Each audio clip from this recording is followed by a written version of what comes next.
So I'm here back again on the 407 with the EW10A, the one that fixed the I-band issue, including the overheating issue with the radiator. So now I want to reverse the fan back to factory connection. Actually supposed to have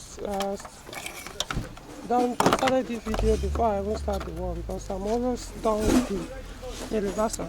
So as you can see,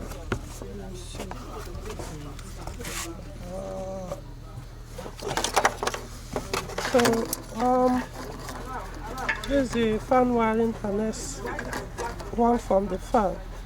So I've already returned the bushing was done on 2 wires and the connector, about 2 connectors. So I've reversed those connections. I just need to take this one. I've done this one, take this, and I was able to do that because they all have the same colors. So I was able to do that following this. This is another harness I use to study it and then use it to reverse the one on the vehicle. So I'm going to show you after I'm done. I use my system to run the fan. If the connection is not properly done, then it will show when I use the system to run it before I even start the vehicle. So after then the next thing to do is the thermostat. Right now the engine doesn't have thermostat, so I got a new one. Okay. So this let me look at that part number again. I remember it's a common, 13388A. So this is for EW10J4. However, it can also be used on EW10A. So, and remember there are some models of EW10A that comes with electric thermostat, the one that the ECU controls the opening and closing of the thermostat. But this one I don't think, because I looked for the wiring connector, I didn't see it. The EW10A with that electric thermostat usually have yellow connector beside, you see it somewhere around here. I didn't see that connector, so I assume this is that doesn't work with the electric thermostat. So I'm going to use this manual one, which is for EW10A, no, EW10J4. So in other words, 2 of them can be used on EW10A with this cooling system. However, the other one can be, remember there was a time I did a video concerning the one that uses electric thermostat. It can be reversed to work with this, but then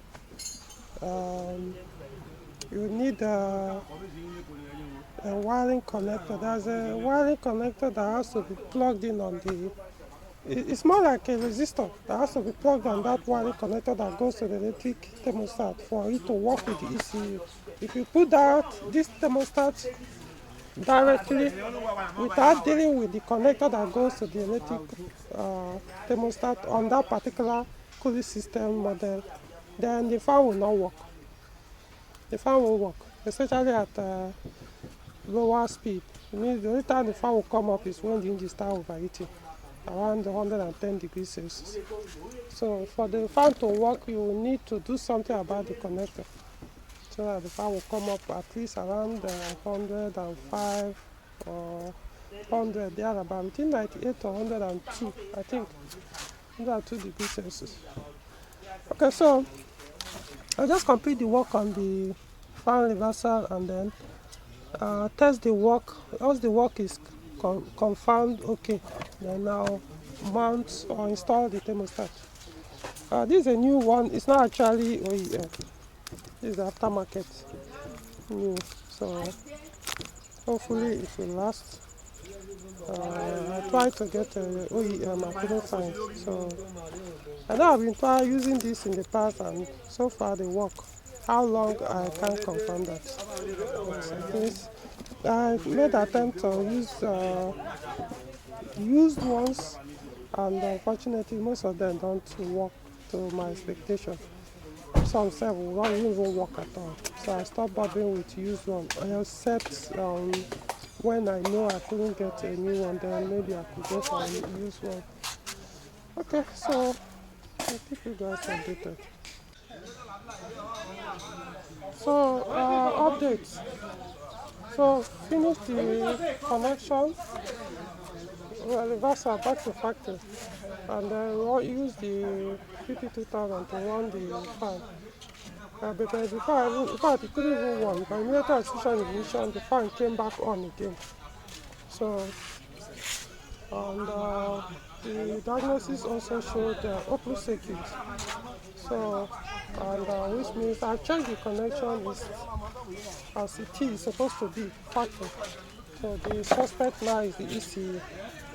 You know, like I always warn people, one of the risks involved in bypassing fan is as you are doing it, where is this connection? As you are doing it, let me show you this. This is the system I used to do the. So this is no, those no grease off my fuel gauge. Okay. I'm coming. So see this wiring connector. This is direct control from the engine ECU. This is the one that comes from the left. You see this one is controlled by the engine ECU. So once there's any wrong connection here, you put a wrong wire connection, the next thing to go is boom. So what has happened now, it has damaged the part in the ECU that controls the fan. So no matter what you do, what will not happen, the fan will keep running constantly. Because it's now like in a safe mode. So for it to, since whatever that controls the fan from the ECU has been damaged inside. The ECU is still working, running the engine well, but then you can no longer control the fan. So the only option now is either you put it back to the bypass connection it was before now, or replace the ECU, put the one that is still controlling the fan. So that's the risk. I always want people to avoid all these bypass, because any issue, the person that caused this thing was when they were doing that bypass, because I actually checked and saw the person probably don't know how to do the bypass. They were doing some see this one, you see, they were doing some experiments to know which of the wire that would make it work. They cut off this one, cut off this one, cut off this one. So they are just testing different wires, touch this one, touch those, know when the fan will start spinning. So in the process, boom, the ECU. So for now, what I'm going to do is I'll put it back to how it was, pending when the ECU will be replaced. But at least I'm going to install the thermostat so that at least it will have some control. It may not be up to, since the fan will be running constantly, so the temperature may not actually get to where it's supposed to be, but at least it's much better. It will try and keep the engine at least above probably like 80 degrees Celsius no matter what. Unless the weather is very, very cold, then it might start coming down. Yeah, so the thermostat, putting the thermostat is much better. Personally, I always advise, if it comes to a scenario where you must abuse one part of it, either the fan or the thermostat. When I mean abuse, I mean removing the thermostat or bypassing the fan to factory connection. I would rather you bypass the fan and leave the thermostat. You know, but of course, advocate you don't touch any of the two. But it's better you still have the thermostat. Yeah, so that's what I'm going to do now. Put it back and Also let this be a warning to other people. If your fan is working as factory connected, do not tamper it. If there's a problem with your overheating issue, deal with it. If your car is overheating and you need to drive the vehicle to somewhere and the fan is not spinning and you confirm your fan is working well, disconnect the coolant temperature gauge. The fan will come up and start running constantly at high speed. Just disconnect the not coolant temperature gauge, coolant temperature sensor, the CTS. Just disconnect it. It will keep your fan running until you get to where you need to take the vehicle to sort out what is causing overheating. But this idea of bypassing the fan because the car is overheating, blah blah blah, this is one of the consequences. To cost you more. In most cases, sometimes you might do it, and especially if you are lucky, the person that will do the bypass knows what he's doing. It will not affect the ECU. If the person is just probably for the first time is trying to do the bypass, and in the case trying to test which are the wire that will make it work, boom, the ECU. So I think that's it for now. So let's see. Continue with the work and see how it goes.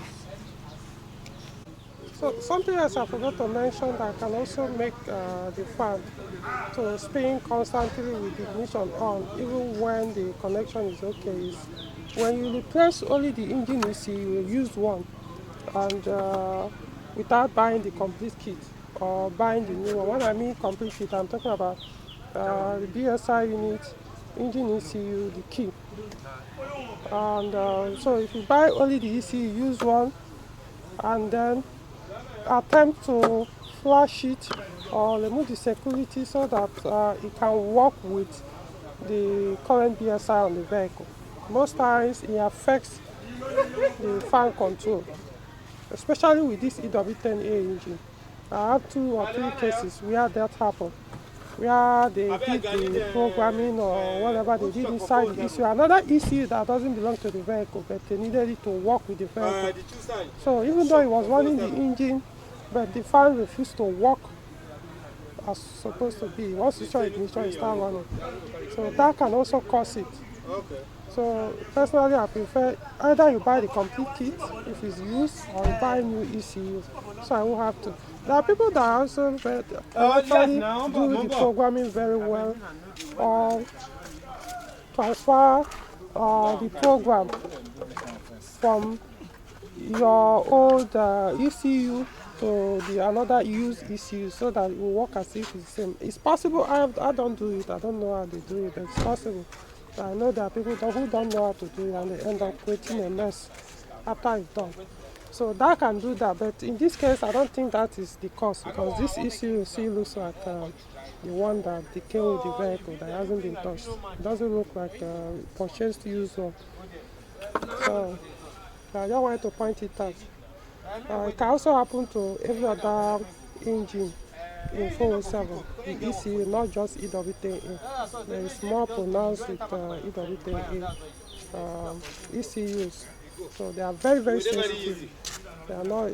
Ask any technicians, they will tell you, don't joke with EW10A ECUs. So water abuse you want to do, not this time, or not this particular ECU.